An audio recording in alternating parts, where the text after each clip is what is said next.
Für uns ist das natürlich ein Meilenstein, hier erstmal das quasi im großen Loop zu zeigen. Ja.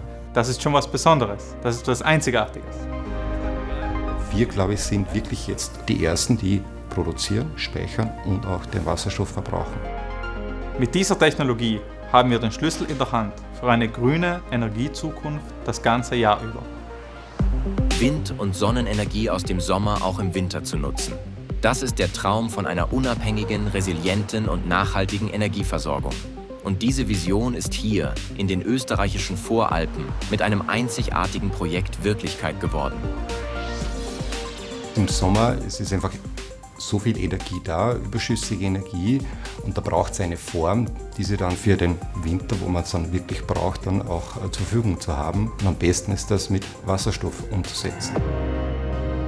Besonders im Winter haben wir einen erhöhten Verbrauch an Strom und Wärme. Doch jetzt kann dieser fehlende Strom und diese fehlende Wärme mit einem hocheffizienten Wasserstoff-Blockheizkraftwerk gänzlich CO2-frei erzeugt werden. Wasserstoff ist ein Mittel, wo man wirklich große Energien speichern kann und für lange Zeit speichern kann. Unseren Wasserstoffspeicher haben wir letztes Jahr in Betrieb genommen, sprich erstmalig haben wir Wasserstoff eingespeichert. Nicht weit von hier entfernt in Rubensdorf wird die überschüssige Energie, Strom aus Sonne und Wind, mittels einer Wasserelektrolyse in Wasserstoff umgewandelt. Dieser Wasserstoff wird dann mittels Kompressoren in die Lagerstätte eingelagert. Die sind ca. 1200 Meter Tiefe. Eine Gaslagerstätte besteht aus Sandstein. Ja. In diesen Poren befindet sich quasi ein Hohlraum. Und in diesem Hohlraum hat sich ehemals Erdgas befunden.